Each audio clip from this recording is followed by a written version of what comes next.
الله من الشيطان الرجيم. بسم الله الرحمن الرحيم. اتخذوا أحبارهم ورهبانهم أربابا من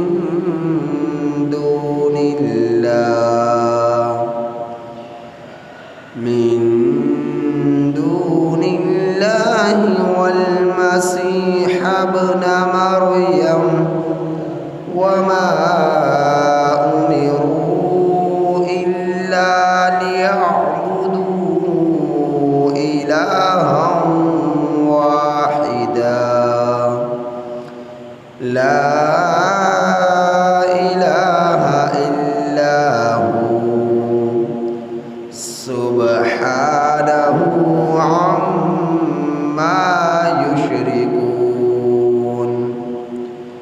يريدون أن يطفئوا نور الله بأفواههم ويأبى الله إلا أن يتم نوره ولو كره الكافرون. هو الذي أرسل رسوله بالهدى ودين الحق ليظهره على الدين كله ولو كره المشركون. یہ سورہ توبہ کی آیت نمبر 31 تا 33 آپ حضرات کے سامنے تلاوت ہوئی. ان آیات کریمہ کا ترجمہ یہ ہے: اتخذوا، بنا لیا ان لوگوں نے، احبارہم، اپنے مولویوں کو، ورہبانہم، اور اپنے پیروں کو، اربابا، رب، من دون اللہ، اللہ کے سوا، والمسیح ابن مریم، اور مسیح ابن مریم، وما امروا، اور مسیح ابن مریم کو، وما امروا، حالانکہ ان لوگوں کو حکم نہیں دیا گیا اس بات کا، الا مگر لیعبدوا الہا واحدا، یہ کہ یہ لوگ عبادت کریں ایک معبود کی، ایک الہ کی، لا الہ الا ہو، نہیں کوئی معبود مگر اللہ، سبحانہ، پاک ہے اللہ، عما، ان تمام باتوں سے جن میں یہ لوگ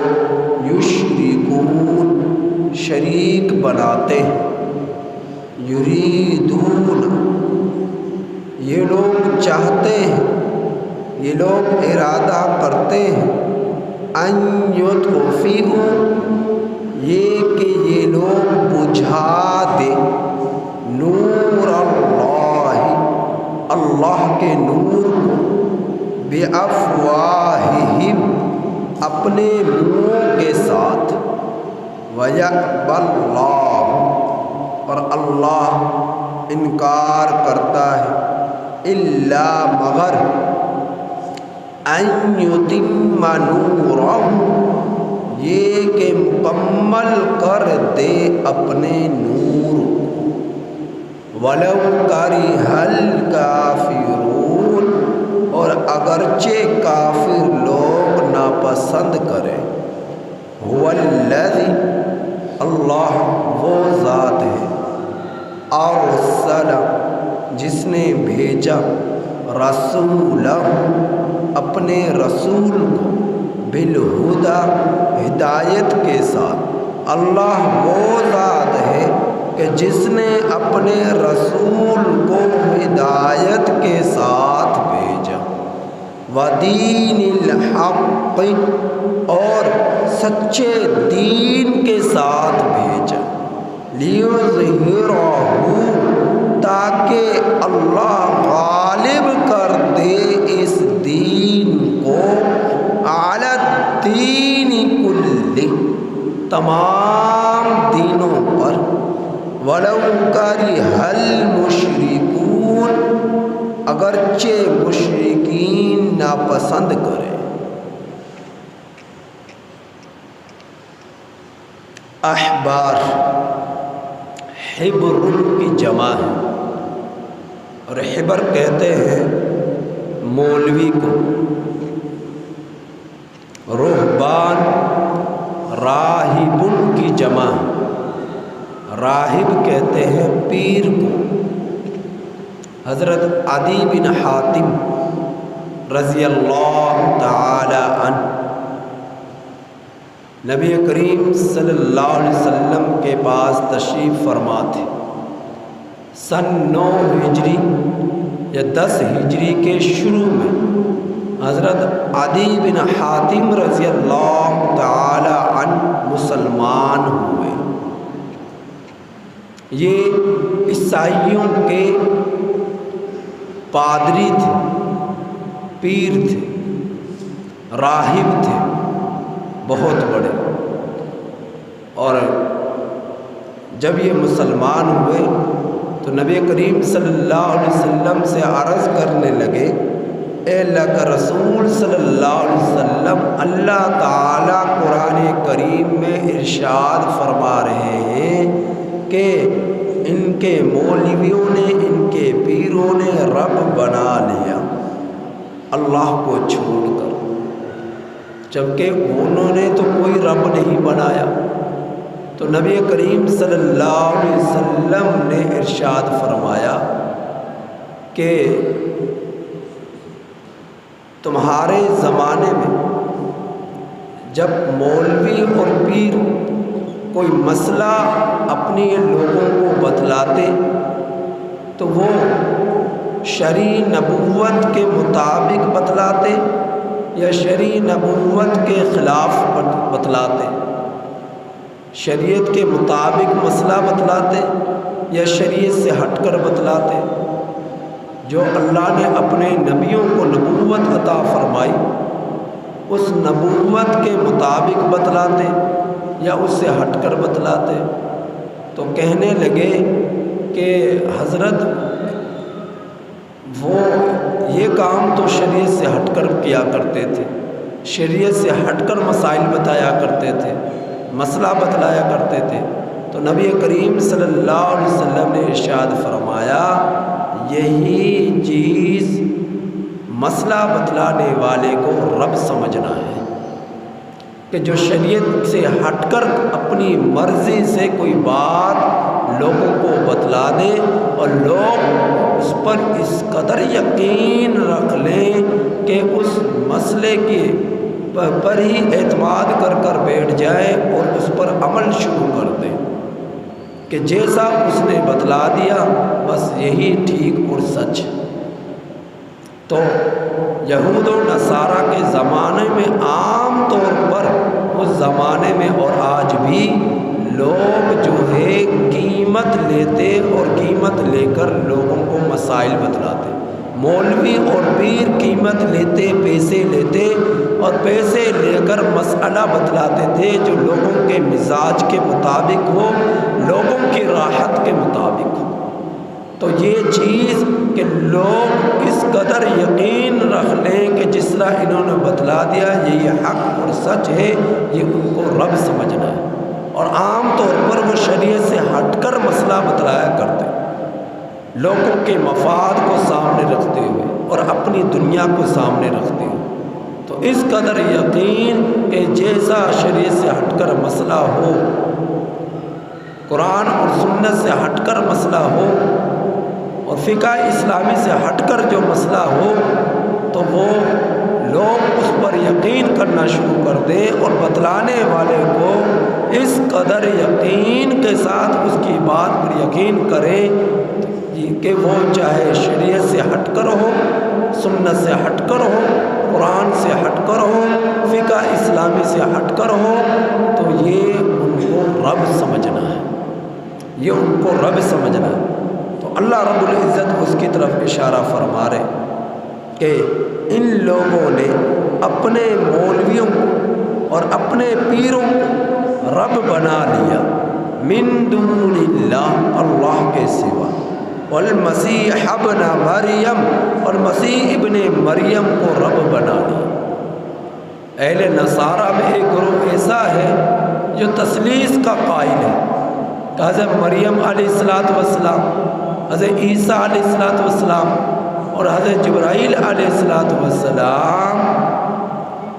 یا جبرائیل اور مریم میں کو چھوڑ کر اللہ رب العزت، اللہ تعالیٰ تو ہے ہی، لیکن اللہ کے ساتھ عیسیٰ علیہ السلام،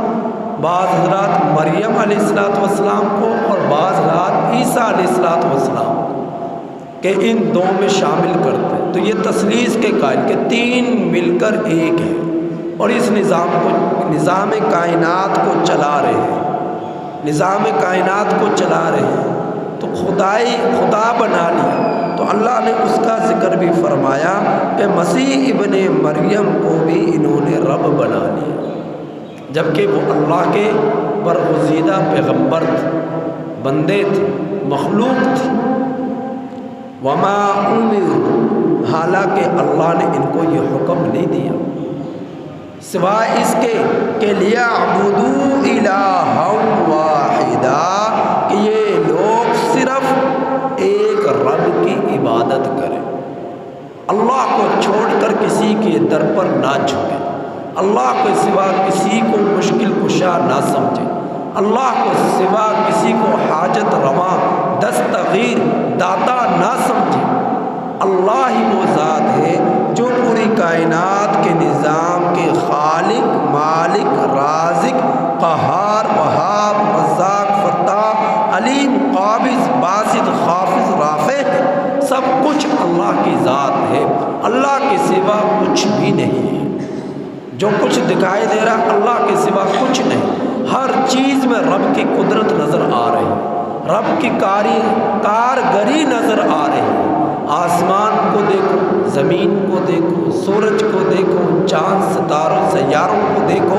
مشرق، مغرب، شمال، جنوب کو دیکھو، حیوانات، چرند پرند، انسان، جنات کو دیکھو، ہر چیز میں رب کی کارگری نظر آئے گی، رب کی قدرت کا مناظر نظر آئے گا۔ انسان آپ خود اپنے آپ میں دیکھ لیں،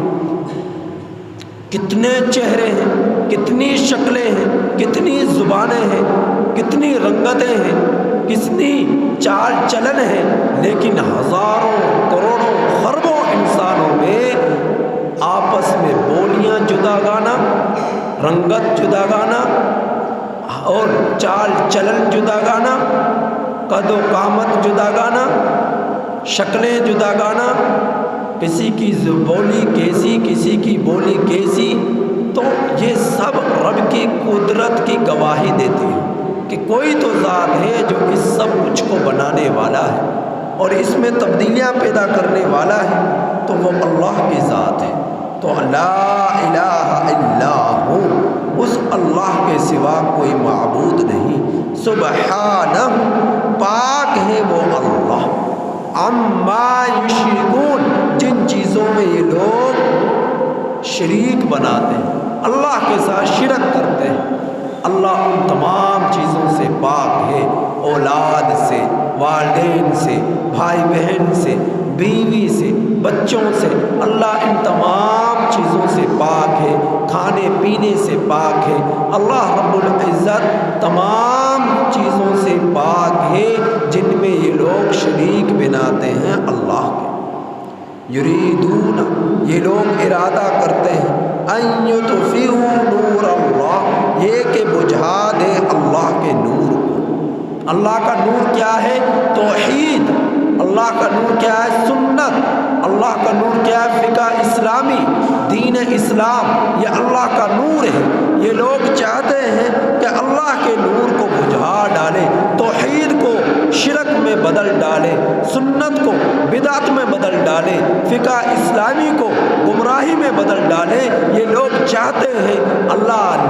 جبکہ اللہ اپنے نور کو مکمل کر رہے گا، اپنی توحید کو مکمل کر رہے گا، اپنی سنت کو مکمل کر رہے گا، اپنے دین کو غالب کر رہے گا۔ تو یہ مشرک لوگ، یہودی، نصرانی، صائبین، کافر، منافق، یہ لوگ چاہتے ہیں اللہ کا نور بجھ جائے، توحید ختم ہو جائے، سنت مٹ جائے، فقہ اسلامی دور ہو جائے،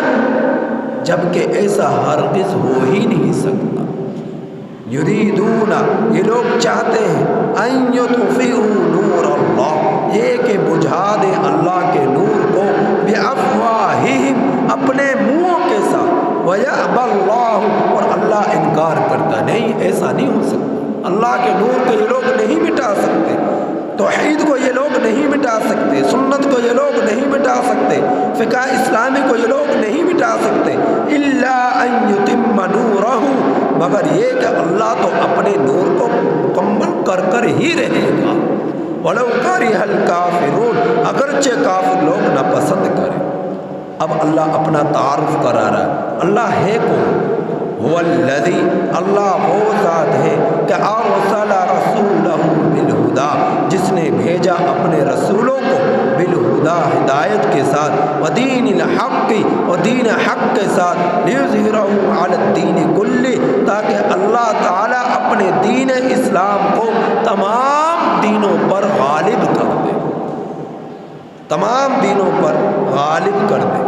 وَلَوْ كَرِهَ الْمُشْرِكُونَ، اگرچہ مشرکین ناپسند کریں، مشرکین کو دلوں میں جتنی مرضی آگ سلگے، جتنی مرضی آگ بھڑکے،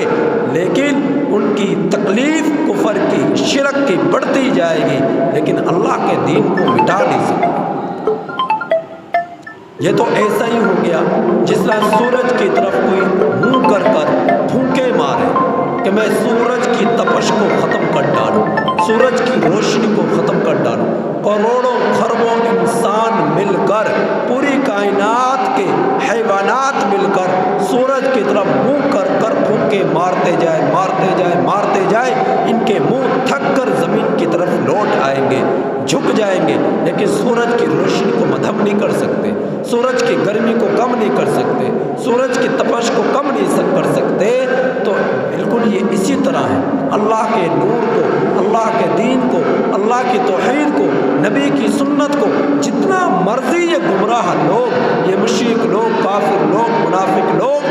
جو ہے ادیان باطل اختیار کرنے والے لوگ جتنا مرضی مٹانے کی کوشش کریں، یہ تھک جائیں گے، لیکن اللہ کے دین کو مٹا نہیں سکتے، اللہ کے دین کو مٹا نہیں سکتے، کیونکہ اللہ اپنے دین کو غالب کر ہی رہے گا۔ اور جو اللہ کے دین پر عمل کرے گا، اللہ اسے دنیا میں عزت دے گا، آخرت میں عزت دے گا، دنیا میں اسے اپنی راحت، اپنی رضا نصیب فرمائے گا، آخرت میں اپنی رضا نصیب فرمائے گا، اور ایسے لوگوں کے حق میں اپنی رضاعت، خوشنودگی اور بخشش کے فیصلے فرمائے گا۔ لہذا دین میرا اور آپ کا محتاج نہیں، میں اور آپ اس دین کے محتاج ہیں۔ جو اس دین پر عمل کر لے گا اس کی دنیا اور آخرت کامیاب ہو جائے گی، جو اس دین سے دور بھاگے گا اور چند ٹکوں کی خاطر اپنے ایمان کو، اپنے اعمال کو فروخت کر ڈالے گا، یا غلط بتلانے والا غلط مسائل بتلائے گا، تو وہ خود تو گمراہ ہوگا ہی، اور جن لوگوں کو گمراہ کرے گا اس کا وبال بھی اس پر پڑے گا، اس کا وبال بھی اس پر پڑے گا۔ اس لیے مسئلے کے اعتبار سے حلال اور حرام کا اختیار اللہ کی ذات کے پاس ہے، مولویوں کے پاس نہیں ہے، پیروں کے پاس نہیں ہے۔ اب اگر کوئی اپنی مرضی سے، کوئی مولوی، کوئی پیر تعویذ بنا کر دے اور کہے کہ تو نے فلاں چیز نہیں کھانی، فلاں کام نہیں کرنا، فلاں جگہ پر نہیں جانا، جبکہ ان جگہوں پر جانا حلال ہے، اور وہ حرمت کا حکم لگا رہا ہے، اور اس انداز میں اس کو بیان کر رہا ہے کہ زندگی میں کبھی یہ عمل کرے ہی نہ، جبکہ اللہ نے اسے حلال قرار دیا ہے، تو یہ گویا کہ شریعت کے اندر ایک اضافہ کر رہا ہے۔ اللہ کے حلال کر قرار دے رہا ہے، تو یہ اس مولوی کو پیر کو رب بنانا ہے، تو اس سے بچنا چاہیے۔ ہاں علاج معالجے کے اعتبار سے کوئی ڈاکٹر، کوئی طبیب، کوئی حکیم یہ بات کہہ دے کہ صحت کے اعتبار سے ان چیزیں نقصان دہ ہیں، فی الحال ان چیزوں کو چھوڑ دیا جائے، جب صحت بحال ہو جائے گی تو پھر ان چیزوں کو اختیار کر لیا جائے، تو آپ کی طبیعت ان چیزوں کے موافق نہیں ہے جن چیزوں کو آپ کھا رہے ہیں، لہذا ان چیزوں سے کچھ دن پرہیز کر لیں تاکہ آپ کی صحت بحال ہو جائے۔ کوئی ڈاکٹر، کوئی طبیب یہ بات کہہ دے تو اس کی اجازت ہے، لیکن کوئی ایسا دین کا اندر اضافہ کر دے کہ تعویذ بنا کر دے، دم کر دے، اب تو نے فلاں خوشی میں شامل نہیں ہونا، فلاں تو نے جو ہے جگہ پر نہیں جانا، فلاں فوتگی کے گھر نہیں جانا، فلاں پیدائش کے گھر نہیں جانا ورنہ تیرا یہ ہو جائے گا، یہ ہو جائے گا، تو اس کی کوئی حقیقت نہیں، اس کی کوئی حقیقت نہیں۔ یہ اللہ رب العزت کے دین میں اضافہ کرنا ہے۔ یہ گویا کہ عمل کرنے والے جو ان لوگوں کی باتوں پر عمل کر رہے ہیں وہ ان لوگوں کو رب بنا رہے ہیں، ان لوگوں کو سب کچھ سمجھ رہے ہیں، یہ شرک ہے، یہ کفر ہے، لہٰذا اس سے بچا جائے، ان چیزوں سے بچا جائے۔ اللہ پاک سے دعا ہے کہ اللہ تعالی ہمیں ان آیات کریمہ کی کامل سمجھ نصیب فرمائے اور عمل